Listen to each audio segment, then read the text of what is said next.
PLI scheme नाम तो सुना ही होगा। ये भारत का एक बहुत बड़ा महत्वाकांक्षी प्लान है दुनिया का मैन्युफैक्चरिंग हब बनने का। लेकिन सवाल ये है कि क्या ये प्लान काम कर रहा है? तो आज हम इसी पीएलआई स्कीम का एक रिपोर्ट कार्ड देखने वाले हैं। तो चलिए इसका पूरा जायजा लेते हैं। देखेंगे कि ये प्लान असल में है क्या, अब तक इसका ओवरऑल परफॉर्मेंस कैसा दिखता है, कौन सा सेक्टर इसका स्टार परफॉर्मर बना, कहां अभी भी काम बाकी है और आखिर में इसे फाइनल ग्रेड क्या मिलता है। चलिए शुरू करते हैं। सबसे पहले ये समझना जरूरी है कि ये पीएलआई स्कीम आखिर है कितनी बड़ी। ये कोई छोटी मोटी पॉलिसी नहीं है, बल्कि भारत के मैन्युफैक्चरिंग भविष्य पर लगाया गया एक बहुत बड़ा, एक मल्टी बिलियन डॉलर का दांव है। और जब बड़ा कहा जा रहा है तो इसका मतलब है बहुत बड़ा। स्क्रीन पर जो नंबर है वो देखिए, 1.97 लाख करोड़ रुपए। इतना पैसा सरकार ने 14 अलग अलग सेक्टर्स में इस स्कीम के लिए रखा है। इससे अंदाजा लगाया जा सकता है कि इरादे कितने बड़े हैं। तो ये पीएलआई स्कीम है क्या? बहुत आसान शब्दों में सरकार कंपनियों से कह रही है, आप भारत में फैक्ट्री लगाओ, सामान बनाओ, अपनी बिक्री बढ़ाओ और इसके बदले में हम आपको कैश इंसेंटिव यानी एक तरह का इनाम देंगे। मकसद है देश में ही बड़ी बड़ी मैन्युफैक्चरिंग चैंपियन कंपनियां खड़ी करना। तो इरादे तो साफ हैं, पैसा भी जमकर लगाया गया है। लेकिन असली सवाल यह है कि जमीन पर हुआ क्या? क्या यह स्कीम अपने वादों पर खरी उतरी है? चलिए इसका रिपोर्ट कार्ड खोलते हैं। रिपोर्ट कार्ड का पहला पन्ना तो सच कहूं तो काफी शानदार है। स्कीम ने अब तक 2 लाख करोड़ रुपए से ज्यादा का असली इन्वेस्टमेंट खींचा है।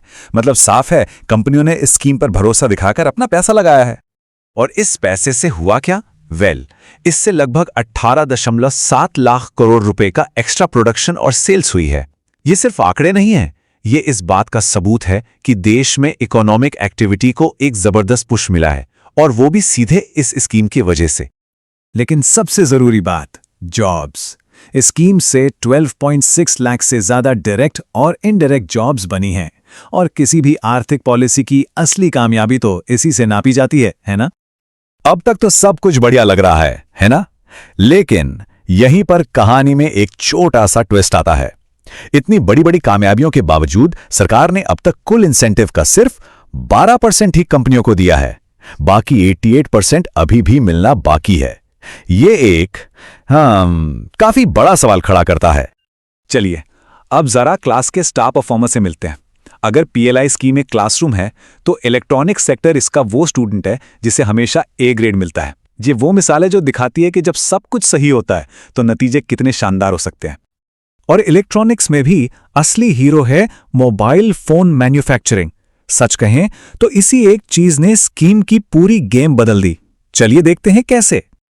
जरा ये ग्राफ देखिए, कमाल का है। वित्त वर्ष 2021 में भारत से करीब 23,000 करोड़ के मोबाइल फोन एक्सपोर्ट हुए थे और 2025 तक ये आंकड़ा कहां पहुंच गया? लगभग 2 लाख करोड़ के पास।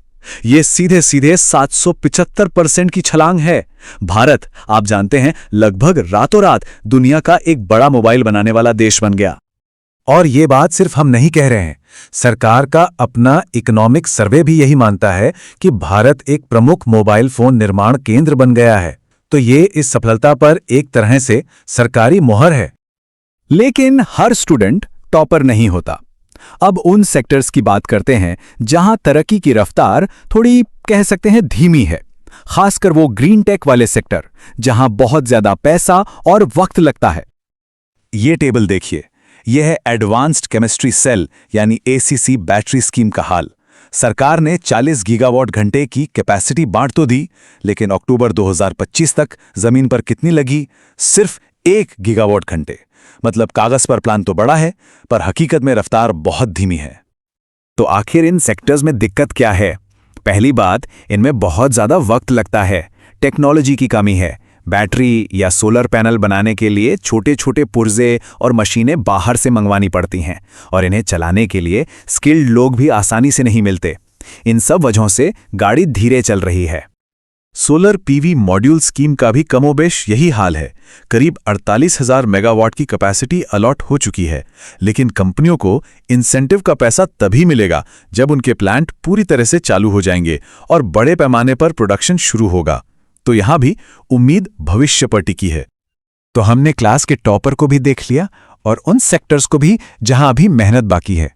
अब इन सबको मिलाकर पीएलआई स्कीम को फाइनल ग्रेड कह दिया जाए?